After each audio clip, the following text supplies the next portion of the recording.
I think that first of all we have to remember ourselves that the history of humanity is the history of migration in a way. So it's not unusual. Since the very beginning of humanity, people moved from one place to the other for different reasons. For ecological reasons, for security reasons, because they wanted a better future. So the history of humanity is the history of migration. There is nothing unusual about it. But of course, we are seeing in recent years the numbers go up. Why? Because the level of conflict, because of the impacts of climate change, because the lack of opportunity, especially for the younger generations in terms of access to jobs, access to proper education. So there are different drivers for migration. And I have to tell you that no one in his or her right mind would leave family, home, country, sometimes culture, language behind just because you want an adventure. You know, human beings are not like that. They have to leave because there are situations that threaten their lives and or their future. So, which means that migration is by nature a transboundary issue that needs a global response. I think first the United Nations, the members of the United Nations are 193 countries, and we have to be prepared and respect the sovereign right of a country to say, I will join this initiative, this treaty, this framework, or I will not join, and have that sovereign decision. So that has to be respected.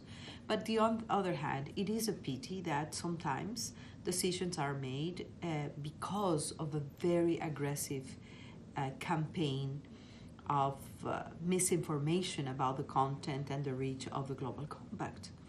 The Global Compact is not a legally binding instrument. It is a framework to encourage cooperation, exchange of best practices, and to provide some 23, policy guidance for people to consider, for countries to consider, according to their own national legislation, according to their national policy, and to their decision. So unfortunately, there was a big campaign, especially in the social media, creating, false messaging regarding the reach and the nature of the compact. And I think that sometimes, public opinion, they play a role, and they put a lot of pressure in their governments to say no. We say no. And unfortunately and painfully, sometimes people say no. There are countries or communities that are the outcome of a migration process themselves, and that at some point in history they were received by generosity by others. So with that said, I think that the Global Compact provides really a good framework, a good ground to encourage cooperation, to encourage exchange of information, to encourage exchange of good practices among countries, and to also burden sharing between countries of origin, of transit, and destination. So it is a useful tool, and it was unfortunate that perhaps this misinformation campaign happened, but also at some point, the sovereign right of countries that they're not ready to join. The numbers are very, very telling. If we look at last year, for example, more than almost 2,300 people died and disappeared just crossing the Mediterranean last year. So one life is already too much, and I think we have to do what we need to do to ensure that these people are protected under international law and under the already existing instruments, starting by the Universal Declaration of Human Rights.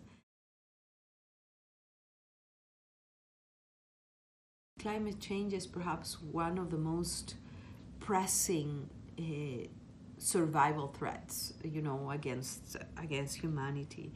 We have gone far in terms of adopting the UN Convention on Climate Change, adopting at the time the Kyoto Protocol, and now the Paris Agreement, which is a collective effort and collective commitment to reduce emissions and to work more on adaptation to climate change and to building resilient societies.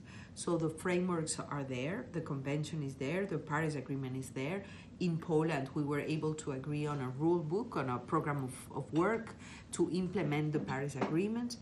But in spite of all these efforts, we need to really speed up action, because science, as you very well mentioned, and all the scientific reports are very pessimistic, saying that we are not performing well, that the emissions are increasing, that the possibilities of not being able to stop the increase of the temperatures in 1.5 degrees is not going to be, feasible if we continue with the same patterns of consumption and production, and our emission footprint continue to increase. So we need to really act quickly. Sometimes, some member states, they decided that they're not ready to join, this shared responsibility to combat climate change. But, there are also local governments, cities, individual states in the United States. And these individual states, these cities, there is a network of hundreds of cities within the United States that are willing to commit to delivering on the Paris Agreement. The package of the 17 Sustainable Development Goals is a very strong package, because all the goals are interconnected. You cannot fight poverty and inequality if you don't have strong institutions, proper governance, and if you don't have proper partnerships in place. The same goes for water and sanitation. There is no way to have, societies that are sustainable, that give space and opportunities for everyone if you don't have, decent work. So they're all interconnected. You cannot comply with the 2030 agenda if you leave 50% of the population behind. That is the gender equality and the women's rights goal. So they're all interconnected, and the purpose is just to provide, a survival kit for humanity to plan and work towards societies that would be more sustainable, more equal, more inclusive, prosperous, with access to jobs for everyone. If we only think that to meet the 2030 agenda, we need to create 600 million new jobs, and that 70% have to be for the younger generations, it's a huge challenge. There is uneven progress. If you look at the numbers in terms of extreme poverty, in terms of access to jobs, equality in salaries, equal pay, equal job, the gap is about 20%. The same qualifications, the same job, 20% less salary because it is a woman. It continues to exist everywhere. Access of women to positions of power, of decision making.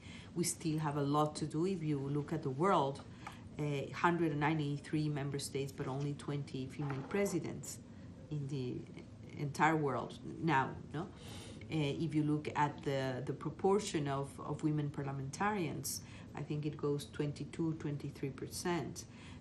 So there is still a lot of work to do. Rural women, indigenous women, if you look at the victims of climate change, vulnerability, the levels of vulnerability of women and girls in climate disasters are higher.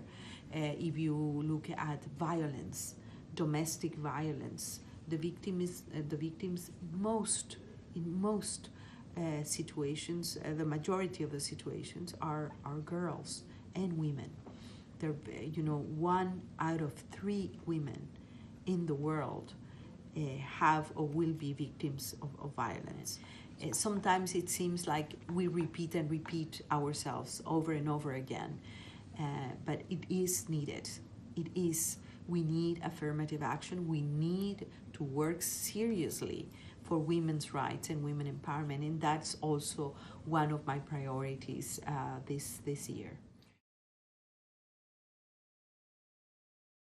It is a false dichotomy, honestly, when you say something like it's either you take care of national interest in the interest of your people at the national level, or you look at the global scenario and you commit to join forces to solve the global problems.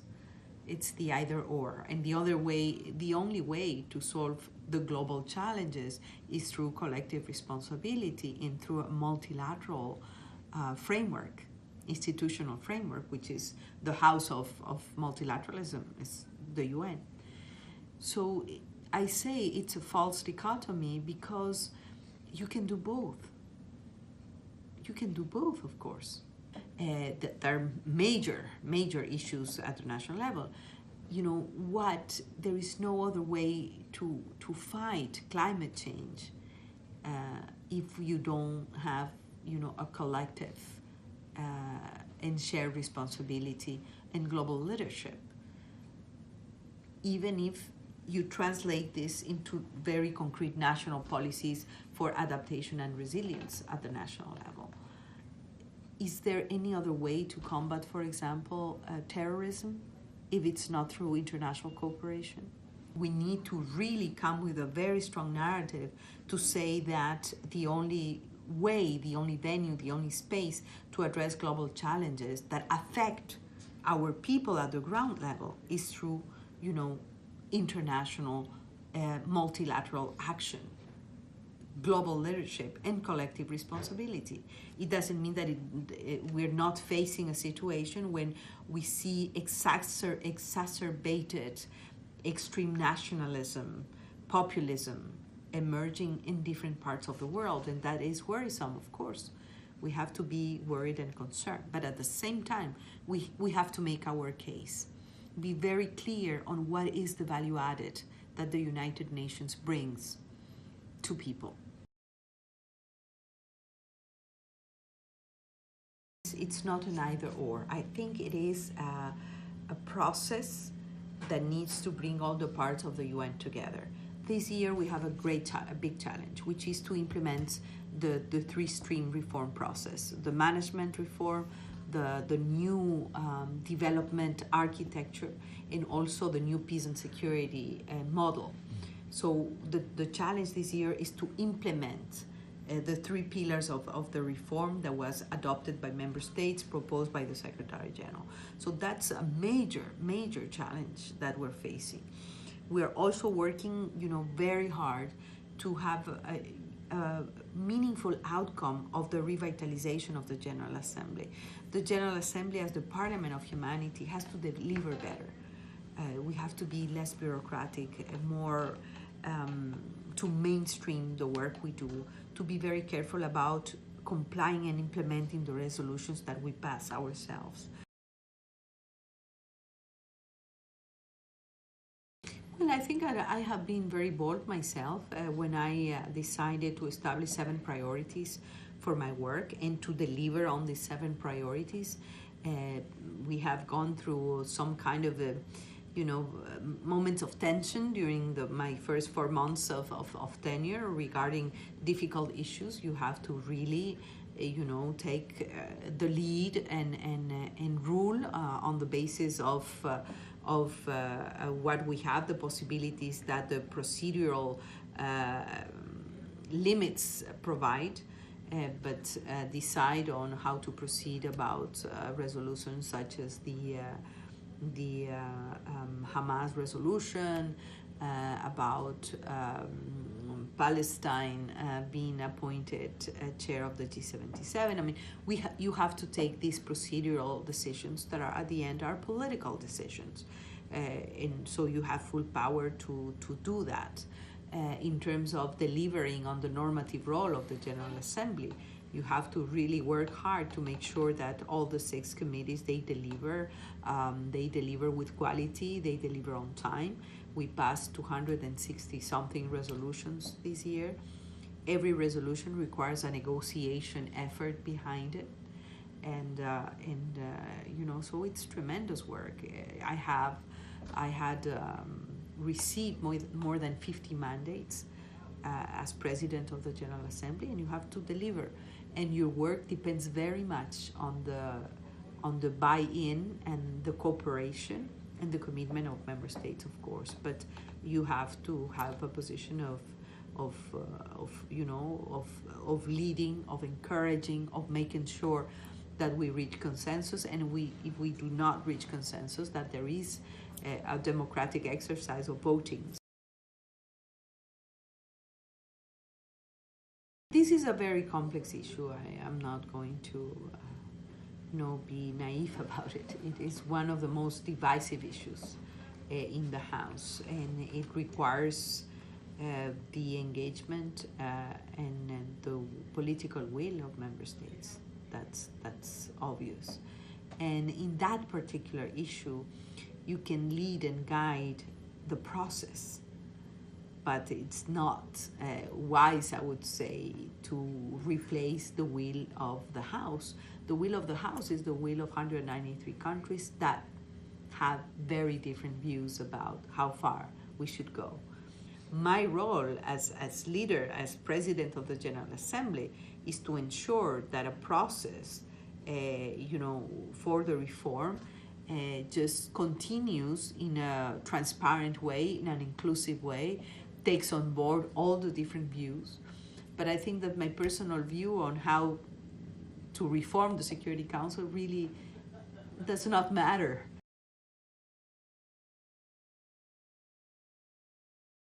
I think that every campaign, every engagement, just to protect the principle of freedom of expression and freedom of press has to be valued. But regarding the response of the United Nations, I have to remind ourselves that there is a special rapporteur on freedom of expression that is part of the special procedures of the Human Rights Council. So the architecture is there. The special rapporteur exists. It has to provide reports to member states. There is the committee to protect journalists as well. This committee, gave us figures from last year that are really painful. 53 killings of journalists only in 2018. I would say that one is too many already. It should not happen. But for example, on the Khashoggi case, from the very beginning, I really called for an urgent, thorough and independent investigation. And as we know, Agnès Calamar from Canada she's the special rapporteur on executions. She has already completed the first part of her investigation, and I think that we should have, hopefully very soon, a complete report from her. So I think that sometimes we have to be careful to duplicate, and have this and that, but we do have the structure under the framework of the Human Rights Council, the special procedures. We have the Committee to Protect Journalists as well, and we have also public opinion, and you also have a very important role to play. You mentioned I didn't see myself, but the campaign from the Washington Post, for example, I think that we should all work together on this. And the UN, of course, is responding. The UN is not an abstract body. It's the member states and the Secretariat working together. And so I think that we are doing our share.